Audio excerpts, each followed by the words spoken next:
Hi guys, WWE టీకేఓలో power struggle అనేది నడుస్తుంది. రాక్ ట్రిపుల్ హెచ్కి పడతలేదు.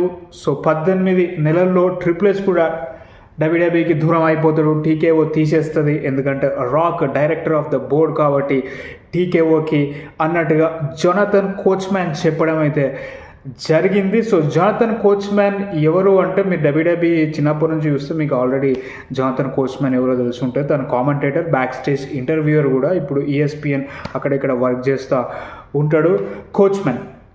సో తన ఒపీనియన్ అయితే చెప్పిండు. రెసల్మేనియాలో రాక్ రాకపోవడం పట్ల కూడా చాలా ఫ్రస్ట్రేషన్గా మాట్లాడుండే కోచ్మ్యాన్. ఎందుకు రాలేదు, ఏదో జరుగుతుంది టీకేఓలో, అది బయటకైతే రావడం లేదు. సో అందువల్లనే రాక్ షో అప్ చేయలేదు. ట్రిపుల్ హెచ్ రాక్ మధ్య సంథింగ్ ఏదో నడుస్తుంది అన్నట్టుగా చెప్పడం అయితే జరిగింది. సో జొనాథన్ కోచ్మ్యాన్ చెప్పిండు కాబట్టి అది నిజమా అని అంటే నిజమయ్యే ఛాన్స్ అయితే లేదనే చెప్పుకోవాలి. తన ఒపీనియన్ చెప్పిండు. తను బిజినెస్లో వర్క్ చేసిండు, కంపెనీలో వర్క్ చేసిండు కాబట్టి పాసిబుల్లీ తను అంచనాలు వేసుకొని ఇది అయి ఉంటుందేమో అన్నట్టుగా ఆ ఒపీనియన్ అయితే చెప్పడం జరిగింది. కానీ తను చెప్పినంత మాత్రం నిజంగానే టీకేలో పవర్ స్ట్రగుల్ ఉంది, ట్రిపుల్ హెచ్కి రాక్కి పడతలేదు అన్నట్టుగానైతే కాదు. అండ్ 100% కొట్టిపడేయాలా అంటే మేబీ తను చెప్పింది 50% నిజమైతే కావచ్చు. కానీ ట్రిపుల్ హెచ్ 18 మంత్స్లో డబ్ల్యూడబ్ల్యూఈ నుంచి వెళ్ళిపోతాడని అయితే స్టేట్మెంట్ చేయడం జరిగింది కోచ్మ్యాన్. సో మరి అది ఎంతవరకు నిజం అనేది తెలుసుకోవాలంటే మనం 18 మంత్స్ దాకానైతే 100% వెయిట్ చేయాల్సి ఉంటుంది. But it's just an opinion. తను చెప్పింది కదా నిజమే అని అయితే అనుకోవడానికి లేదు. ఇప్పుడు నేను ఒక ఒపీనియన్ చెప్తా, మీరు ఒక ఒపీనియన్ చెప్తారు. జొనాథన్ కోచ్మ్యాన్ ఒక ఒపీనియన్ చెప్పిండు, ఇంకొక ఒపీనియన్ అయితే చెప్పడం జరుగుతుంది. సో అంత ఇవాళ just bunch of opinions, 100% truth అయితే అందులో లేదనేది చెప్పుకోవాలి. And in fact triple H rock మధ్య ఏమన్నా గొడవలు ఉన్నా వాళ్ళిద్దరికి పడలేకపోయినా చూద్దాం, మనం టైం చెప్పేస్తుంది కదా అసలు నిజమా కాదా అనేది. సో కోచ్ మాటలను అయితే అంతగా పట్టించుకోవాల్సిన అవసరం అయితే లేదు. అండ్ అఫ్ కోర్స్ తను అనలిస్ట్ ఇంతకుముందు అండ్ అనలైజ్ చేస్తాడు ప్రోడక్ట్ని, అందులో సందేహం లేదు. బట్ ఒక స్పెక్యులేషన్ అయితే చేసిండు, ఆ స్పెక్యులేషన్ నిజం అవ్వాల్సిన అవసరం లేదు. సో అది స్టోరీ గైస్, పవర్ స్ట్రగుల్ది. సో ట్రిపుల్ హెచ్ మరి ఉంటాడా, వెళ్ళిపోతాడా, ట్రిపుల్ హెచ్కి తెలిసే ఆ ట్రూత్. అండ్ అంతేకాకుండా కార్లీటో, సో వీళ్ళ రిలీజెస్ జరిగినాయి. సో నాకు తెలిసి ట్రిపుల్ హెచ్ వెళ్ళిపోతాడని అయితే నేను ఎక్స్పెక్ట్ చేయను పర్సనల్లీ.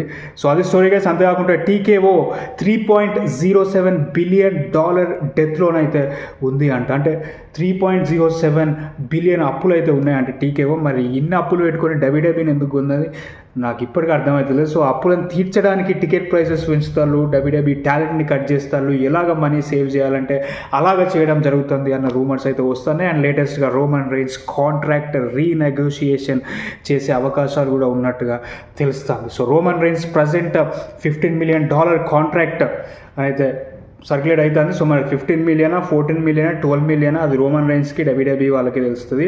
బట్ ఒకవేళ $15 మిలియన్ కాంట్రాక్ట్ అయితే రోమన్ రైన్స్ ఎన్ని డేట్స్ వర్క్ చేస్తాడో మనకు తెలుసు. ఎవ్రీ వీక్ రాలో కానీ స్మాక్డౌన్లో కానీ రాడు. So part time schedule work చేస్తాడు రోమన్ రైన్స్. సో ఒక పార్ట్ టైమర్కి $15 మిలియన్ కాంట్రాక్ట్ అనేది కరెక్ట్ కాదు అనేది టీకే వాళ్ళు అనుకుంటారంటే కొంచెం కాస్ట్ కటింగ్ చేద్దాం, రీనెగోషియేట్ చేద్దాం రోమన్ రైన్స్తో అన్నట్టుగా అయితే ఆలోచనలు జరుగుతున్నాయంట. సో మరి రీనెగోషియేట్ చేసి రోమన్ రైన్స్కి ఇప్పుడు వచ్చే 15 మిలియన్ని తగ్గిస్తారా లేదా అనేది అయితే చూడాలి. అండ్ దీనికి రోమన్ రైన్స్ ఒప్పుకుంటాడా, ఎందుకంటే ఇంతకుముందు రోమన్ రైన్స్ పాండమిక్లో ఆల్మోస్ట్ 2020 నుంచి డబ్ల్యూడబ్ల్యూఈని నడిపిండు. ఈ నెట్ఫ్లిక్స్, ఈ టీకేఓ కావచ్చు, one of the impactful person ఎవరు అంటే రోమన్ రైన్స్. సో 100% మరి తను ఇదంతా చేసి తను డిజర్వ్డ్ కాదా, పార్ట్ టైమర్ అయినా కానీ తనకు వచ్చే మనీ తను డిజర్వ్ చేస్తాడు. ఎందుకంటే పాండమిక్లో ఆ బ్లడ్ లైన్ స్టోరీలో ఎంత సక్సెస్ అయిందో మనకు తెలుసు, అందులో మెయిన్ క్యారెక్టర్ రోమన్ రైన్స్ కాబట్టి.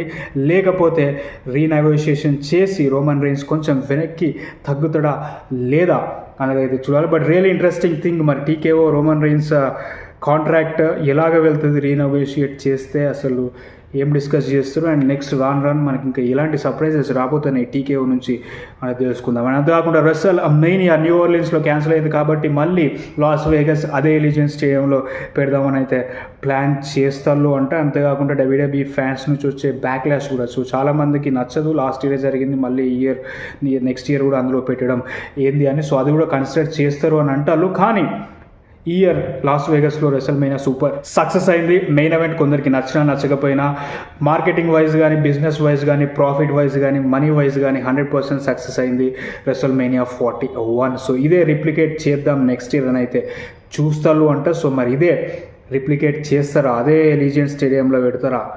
ఆ ఎలిజియన్ స్టేడియం పక్కన స్పియర్ అని ఉంటుంది, లాస్ వేగస్ స్పియర్. సో అది పెద్ద కెపాసిటీ కాదు, మ్యాక్సిమం 20,000 పీపుల్ ఉంటారు, 18,000 to 20,000 కెపాసిటీ. UFC 306 స్పియర్ అనే జరిగింది.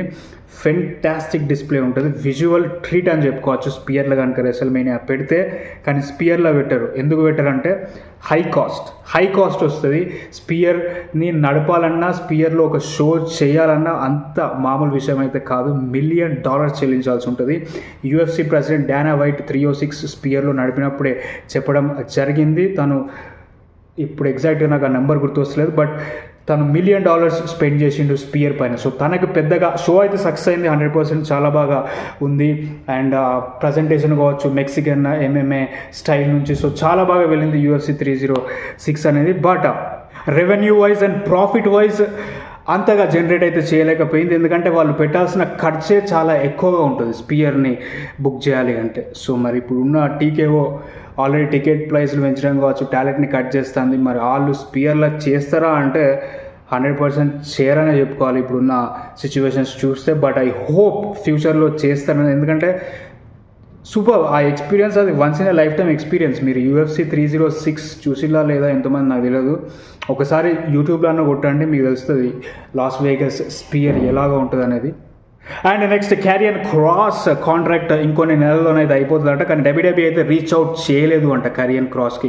మరి కాంట్రాక్ట్ అయిపోతుంది, రీసైన్ చేద్దామా, రీనెగోషియేట్ చేద్దామా అని అయితే ఇలాంటి చర్చలు జరపలేదంట. సో కొందరు స్పెక్యులేట్ చేస్తారు, మరి ఇంకొక నెలలు చూసి క్యారియన్ క్రాస్ని కూడా రిలీజ్ చేస్తారు, కాంట్రాక్ట్ మళ్ళీ సైన్ చేపియరు అన్నట్టుగా రూమర్స్ అయితే వస్తున్నాయి. సో మరి చూడాలి, క్యారియన్ క్రాస్ ఇప్పుడే కొంచెం ఫామ్లోకి వస్తున్నట్టుగా కనిపిస్తుంది. తన మర్చెండైజ్ సేల్స్ కూడా పెరిగినాయి. మరి WWE వదిలేసుకుంటుంది ఆ క్యారియన్ క్రాస్ని లేదా అనేది తెలుసుకోవాలి. అంతా కూడా కెవెన్ ఓవెన్స్కి ఇంకా నెక్ సర్జరీ అయితే జరగలేదు, బట్ కెవెన్ ఓవెన్స్ చెప్పడం జరిగింది, నేను 100% మళ్ళీ రెజ్లింగ్ రింగ్లోకి వస్తానైతే చెప్పను, ఎందుకంటే నాకు కూడా 100% కాన్ఫిడెన్స్ లేదు. నెక్ ఇంజరీస్ అనేవి చాలా సీరియస్ ఇంజరీస్, బిగి ఇప్పటివరకు ఇంకా రాలేదు, మన అందరికీ తెలుసు. సో కెవెన్ ఓవెన్స్ పరిస్థితి కూడా అలాగే అయ్యే అవకాశం అయితే ఉంది. సో తను మళ్ళీ రెజ్లింగ్ రింగ్లో రాకపోయినా మనం ఆశ్చర్యపోవాల్సిన అవసరం అయితే లేదు. సో అంత సీరియస్ డ్యామేజ్ అయితే కలిగజేస్తాయి neck injuries. So Kevin Owens కూడా అదే చెప్పింది, నేను మీకు ఎలాంటి ప్రామిస్ అయితే చేయలేను, ఎందుకంటే నాకు కూడా తెలియదు ఏం జరుగుతుందో అని. సో మరి ఆ నెక్ సర్జరీ అనేది ఇంకనైతే జరగలేదు, జరిగిన తర్వాత సక్సెస్ఫుల్ అయ్యి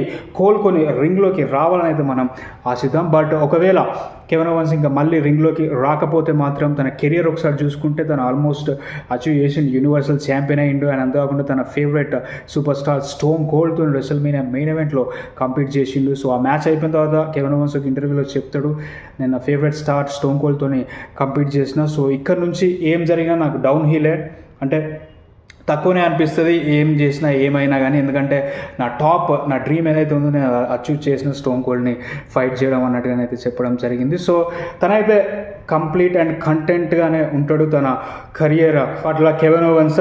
but let's hope Kevin Owens మళ్ళీ తిరిగి రావాలి అండ్ బిగి కూడా తొందరలోనే రావాలి అని అయితే ఆశిద్దాం. సో అది story guys. And AEW all ఇన్కి ఇంకొక మ్యాచ్ కూడా అఫీషియల్ అయింది, Kenny Omega versus Kazuchika Okada. So ఈ మ్యాచ్తోనే 3 matches, John Moxley versus Hangman Adam Page, Mercedes Moné versus Toni Storm, ఇప్పుడు Kenny Omega versus Okada, winner take all. Okada దగ్గర continental championship ఉంది, Kenny Omega దగ్గర international championship ఉంది, winner take all. And money in the bank గురించి మాట్లాడితే 4 matches ఉన్నాయి. So దీనికోసం ప్రత్యేకంగా money in the bank predictions చేయాల్సిన అవసరం అయితే లేదు. సో నెట్ఫ్లిక్స్లో మార్నింగ్ 4:30కి స్టార్ట్ అవుతుంది, సండే మార్నింగ్ 4:30కి నెట్ఫ్లిక్స్లో money in the bank. So 4 matches, men's money in the bank ladder match, ఇందులో నేను ఎల్లే నైట్ గెలుస్తాను అనుకుంటున్నా.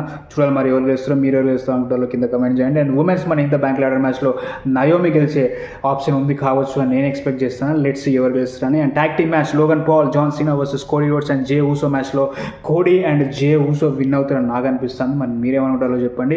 Becky Lynch versus Lyra Valkyria మ్యాచ్లో బెకీ లించ్ లైరాని ఓడించి న్యూ ఉమెన్స్ ఇంటర్కాంటినెంటల్ ఛాంపియన్ అయ్యే ఛాన్సెస్ అయితే ఉన్నాయి. సో ఇది నా ప్రిడిక్షన్స్. అండ్ కొంతమంది స్పెక్యులేట్ చేయొచ్చు, జే ఊసో మీద క్యాషింగ్ జరుగుతుందా, జాన్ సీనా మీద క్యాషింగ్ జరుగుతుందా, మనీ ఇన్ ద బ్యాంక్ గెలిచిన వాళ్ళు అదే నైట్ క్యాషింగ్ చేస్తారా అంటే చేయరనిపిస్తుంది నాకు. 100% అదే నైట్ క్యాషింగ్ జరిగే ఛాన్స్ అయితే లేదు. సో అది స్టోరీ గైస్. అండ్ అవి ఇప్పుడు Thank you so much for watching.